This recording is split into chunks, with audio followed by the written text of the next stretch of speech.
Yan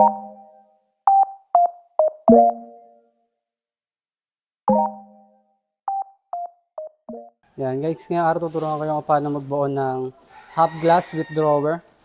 Bago tayo magsimula, ito muna yung mga parts natin.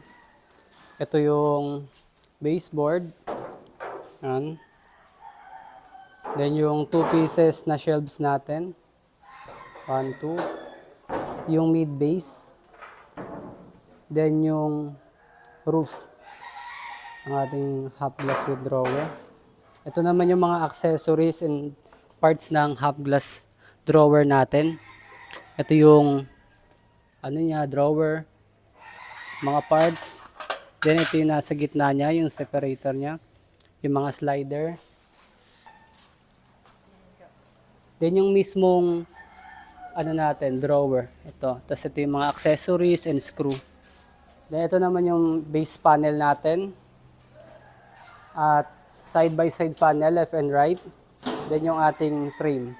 Bago tayo magsimula, ang sequence ng gagawin natin is kabit muna natin yung side by side ng panel ng ating half glass. Kung meron kayong mga katulong, mas maganda. Para mas mabilis nyong makabit yung side by side niya. Unahin nyo muna i-screw yung sa gitna, sunod sa baba.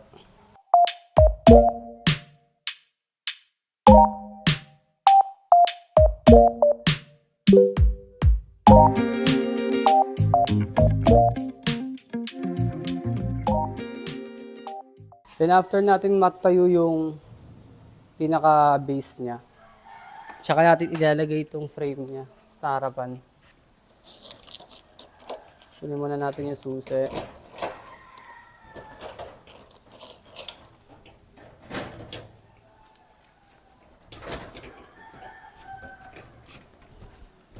Yan, sa pagkakabit nito guys, ipapasok nyo lang siya sa loob. Then may mga slot yan. I-hook nyo lang siya, tulad ng ganito. Yan. Atakin nyo lang.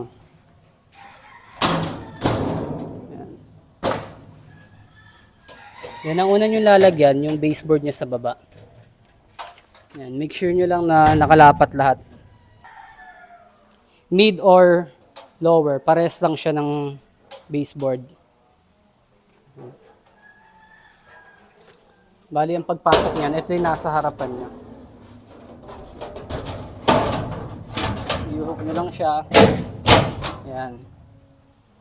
Then after nyan, ang sunod nyo muna lalagyan yung roof niya. Roof muna. Sa paglagay naman ng roof, magagaling sa taas. Ikakawit nyo siya rito. Then, baba nyo lang. Makikita nyo meron siya mga nakaabang na butas para sa screw. Kaya din na kayo magbubutas.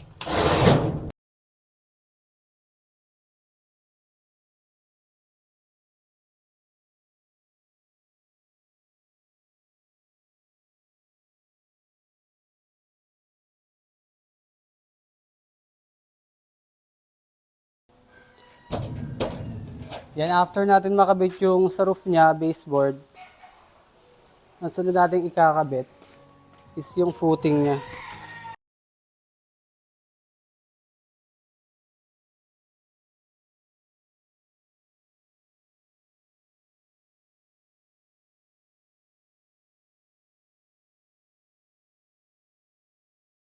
Yan, yung footing naman yung next nating ikakabit. Iskruhan muna natin dito sa baba.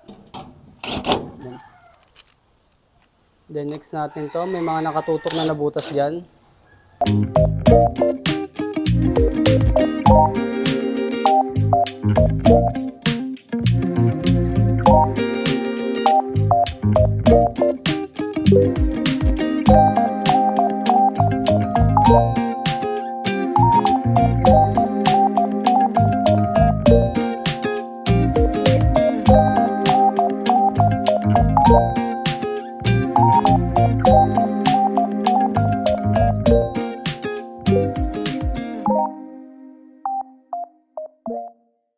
After natin makabit yung footing natin,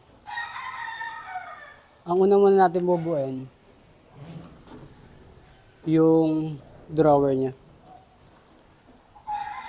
Yan, sa pagpasok na ito guys, itong part na to, ito yung nakaharap sa right side. Yan, dito tutok nyo lang siya sa bawat butas.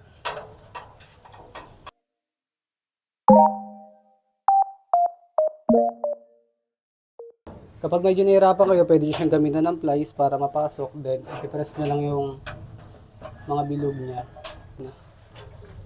Yan. Kailangan ipapasok nyo lang siya sa butas. Kung meron kayo mga plies, mas maganda para mapasok siya sa loob. Yan. Yun yung makabit yun sa part na yan. Ito naman yung, isa naman yung sunod natin ikakabit. Bali yung pagtanggal lang neto. Ito, ibababa nyo lang siya. Tapos, babaan nyo, sabay hila lang. Yan, ganun din, baba. Hila.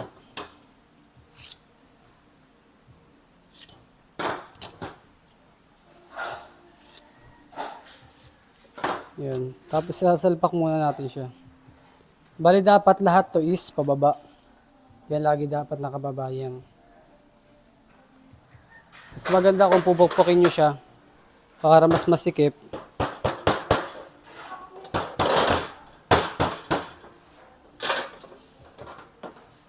Yan, bago nyo siya isalpak. Huwag pa. Kaya mas maganda masikip.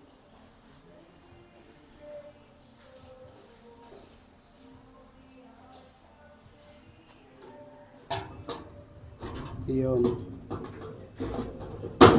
Yan, mas magandang mas masikip para hindi siya basta-basta nauhugot kapag hinila nyo yung drawer. Dapat laging pababa yung dito sa harap. Yan. Pagkapasok dito, sabay baba. Yan, maluwag ulit siya. Kailangan bang masikipan. Yan. Yan, mas masikip na.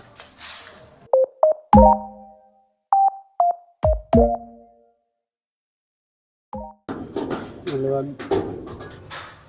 Mas maganda kasing masikip para hindi siya natatanggal kapag hinila yung drawer niya.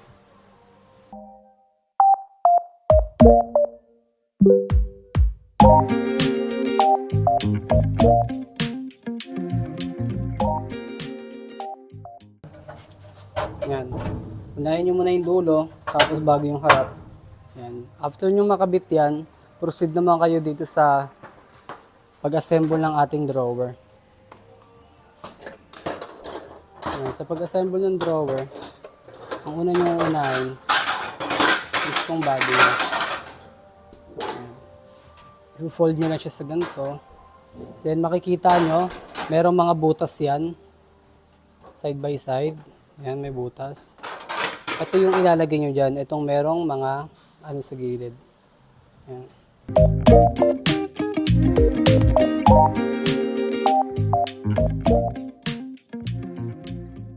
Yan, pag nasalpak nyo na, tsaka nyo ngayon susungkitin tong sa baba. Yan. Iaangat nyo lang siya. Yan, pati rin to na dito sa side, meron din siya. Yan, ibaba nyo lang yan para mag-lock yung ano nyo.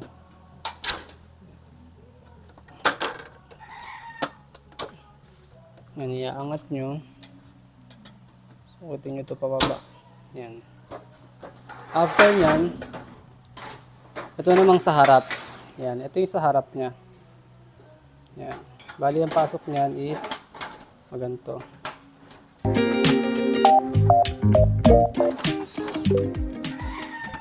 Yan. Pag ganito naman yung pasok niya. Wala siyang lock kasi ito yung maglalak sa kanya. Ito.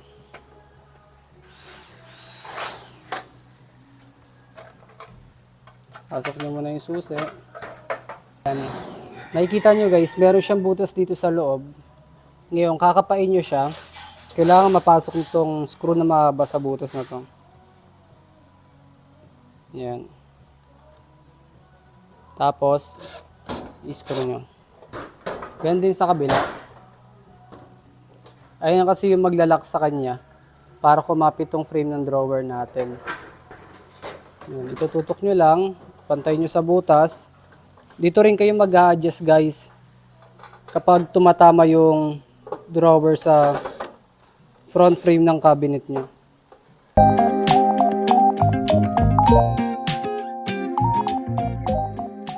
Yan, nakabit na natin. After natin makabit yan, ang next natin kakabit is tong side railing niya. Yan. Ganun pa rin, sisikipan nyo para hindi siya bumitaw kaagad.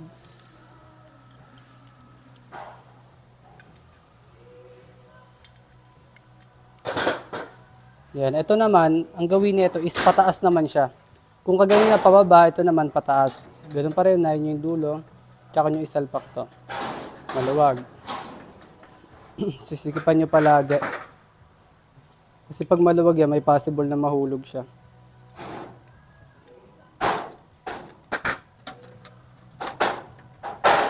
Yan, nasikip na. Then, ganun sa kabila. Sikipan nyo muna ng plies. Para mas mabilis. Then, dulo muna, unahin.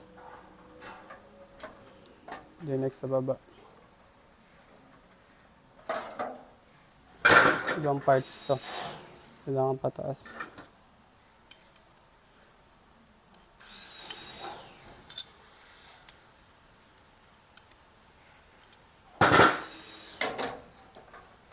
Yan. Tapos, ito.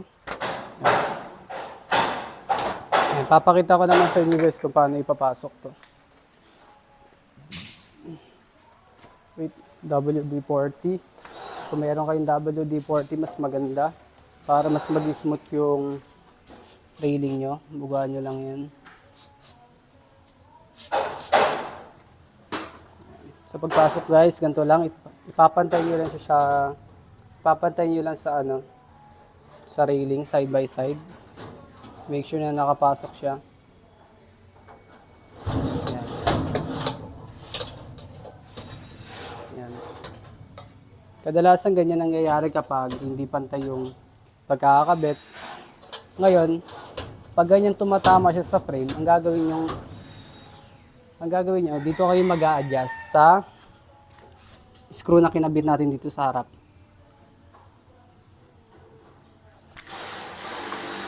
Ang gawin nyo, luluwagan nyo lang siya ng konti. Luwag. Tapos, adjust pababa. Ganito sa kabila. Luwag konti, adjust pababa. Ayan. Testing, kung papasok na. Konti pa. Ayan. Yan, dahil niluwagan natin yun dito sa likod niya. Sa likod niya. Nakikita nyo ngayon na smooth na yung pagpasok. Bali dito kayo babase, dito kayo mag-a-adjust sa likod nito. I-screwan nyo lang siya. Luluwagan nyo ng konti para ma-adjust nyo yung drawer niya.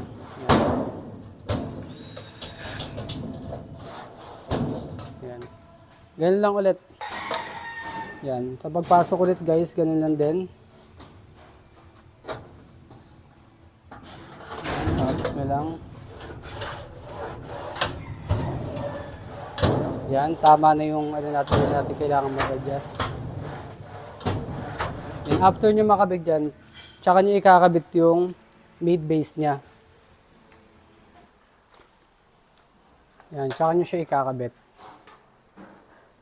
Dito sa taas. Yan. Yan, tapos na yung half glass with drawer natin.